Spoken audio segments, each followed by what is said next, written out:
monkeys. Monkeys only live for 30 years, and just like the wisest monkeys like Caesar or Bad Ape, I don't feel that I have enough time. And that is especially true when it comes to my YouTube channel. Sometimes when I look at the videos I want to make, I come to a horrible realization. I'm gonna have to crunch a lot of art in a short amount of time if I want to get a video out there on a somewhat consistent basis. So with Kingdom of the Planet of the Apes coming out last weekend, I wanted to do a reviewing and ranking of all 10 Planet of the Apes films. But I realized I was gonna have to watch them all within a week, so I challenged myself. Can I watch 10 Planet of the Apes movies in 1 week? I am writing this a week later, but let me take you back to the first day of the challenge when a naive me thought this would be an easy movie a day walk in the park. But that was before the dark times. That was before everything went wrong.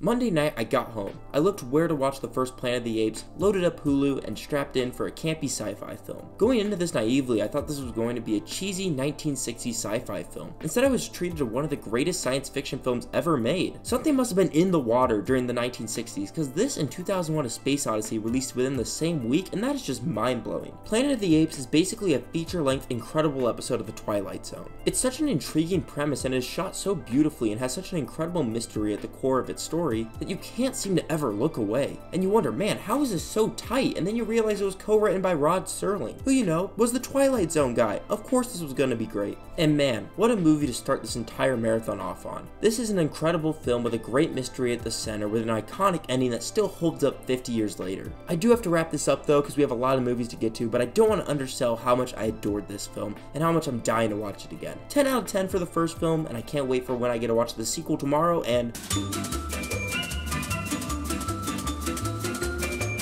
okay, so I messed up big time. Let me explain. Honestly, this is where the entire thing kind of went wrong. I was finishing editing up my Tears of the Kingdom video, and while I was editing, time kind of got away from me, and I wasn't able to watch as many ape films as I wanted to. But throughout those days, I watched around 30 minutes a day of the sequel, Beneath the Planet of the Apes. The reason it took me so long, though, to get through this movie over 4 different sittings is because it's not very good. This movie is a carbon copy of the first film until the last 30 minutes, when our main knockoff character stumbles onto a Fallout-like insane religious group that wants to turn the Planet of the Apes to ash. How are they going to do this? Well, with their holy bomb, until the apes come down upon them in a holy crusade to fight the religious nuts in the cave. And what's crazy is, that's not even the most nuts part of the movie. I won't spoil the ending because it is insane and I want you guys to see it, but this is not a very good movie, but it is an interesting one. So overall, I'd give this movie a 3 out of 10. When I finished this movie though Friday afternoon, I knew deep down that I was kind of cooked. I had 8 movies left to go, and honestly it looked dire, but I had a plan. I already had a ticket to go see Kingdom of the Planet of the Apes on Saturday at 12, so I knew that I was going to have to jump ship from watching all these movies in chronological order. I needed to refresh myself on the reboot trilogy because I hadn't seen them since I made my original reviews back in 2021 when my channel was a little baby. But anyways, I needed to get back on that Caesar train ASAP. So Friday night, I booted up a triple feature of Rise, Dawn, and War of the Planet of the Apes, and boom! By 3 AM, I had already completed 5 of the 10 films I needed for this challenge. Now let's first start with Rise. I think Rise is a very decent intro to this reboot of a franchise and has a lot of cool nods to the first film and does a great job recontextualizing this franchise with the great main character of Caesar. The problems I mainly have with this are the pretty dated 2010 filmmaking styles with the high contrast colors outside and intense saturation throughout all the day scenes, along with an unremarkable James Franco character, but this is still a pretty neat little Planet of the Apes film with a great establishment for Caesar, who will go on to become the best character in this entire franchise. Then I watched Dawn, and this is where I'm going to get some heat because I like this movie, but I don't think it's great. I love what it's trying to do by being a completely different apocalyptic monkey movie, and I think that's awesome. And I love the world building and production design. All of that is incredible. But this movie, for the life of me, I just cannot fully get into.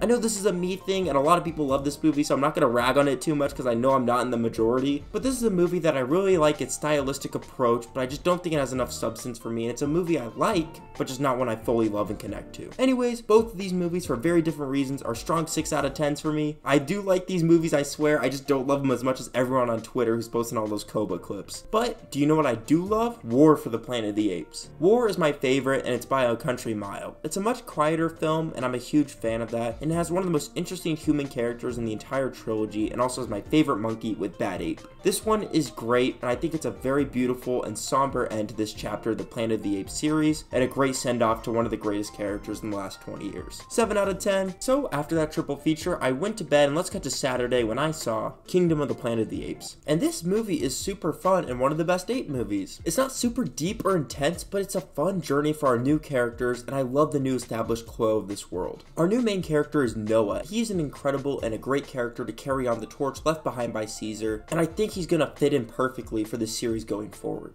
And something I'm super excited about for this franchise going forward is now how they're tackling the full-on apocalyptic science fiction that the original movies were tackling as well. It just allows this new series of movies after the reboot trilogy to do their own unique and exciting stuff with the series going forward, and that's awesome. And this movie, though, on its own completely stands on its own merits and is a super fun adventure with easily the second most charismatic villain in the entire series with Proximus Caesar. He's great. Anyways, super fun movie, 7 out of 10, and if you're on the fence if you should see this one in theaters, you definitely should. It's a super fun movie and just hasn't been marketed enough. And with that, I only had 5 films remaining, so I went back to the original series and booted up Escape from the Planet of the Apes, and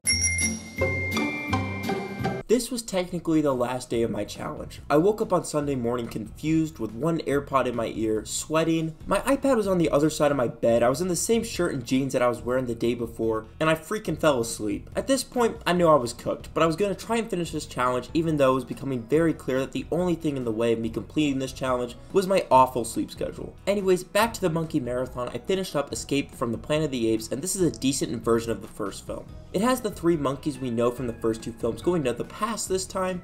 It's not great, it's not horrible, it's just a pretty mediocre Planet of the Apes movie, once again, saved by a great ending, 5 out of 10. Later, at the end of Sunday night though, I watched Conquest of the Planet of the Apes, the direct sequel following the monkey Caesar. Yep, that's right, this is Caesar. Before it was Andy Serkis though, walking around with ping pong balls on his body. Unfortunately though, I wish I was watching any other movie of Caesar because this one is really bad. Conquest takes place 20 years in the future and it's just an extremely boring movie. This one nearly killed me, I was struggling to get through it, and worst of all, I had to stay up super late on Sunday night to finish this challenge, and I still had 2 movies left to go after this. 2 out of 10, I think I'm gonna fail this challenge. At this point though, it was 3 AM on Monday morning, and I knew I'd already technically failed the challenge, but at this point, I was too far gone to turn back now. I went to bed and gave myself one more final day to finish this challenge, and man, what a day to end on.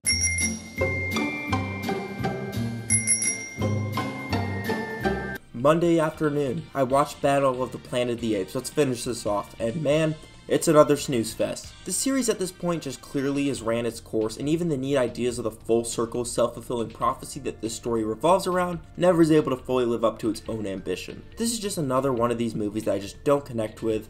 3 out of 10. But even after hating Battle of the Planet of the Apes, I still had one movie left. And what a movie to end on. That's right, I had the big kahuna, my white whale. The movie no one talks about in this series, and the one that people consider to be the worst by a mile. That's right, it's the Tim Burton, Mark Wahlberg, Planet of the Apes reboot movie. And yeah, it's not good, but it's got huge blockbuster money with great practical monkey suits, so I don't care. And yeah, the story is really boring, but when a movie looks this good, I don't really care that much. Blockbusters from the early 2000s that suck still have way more effort put into them throughout every part of their production than a huge blockbuster that kind of blows today. So honestly, I kind of respect this movie, which I know, it's shocking. This movie is a huge bloated nightmare that's trying so hard to be taken seriously, only to end on an Abraham Lincoln ending, which is awful, but I kind of love it.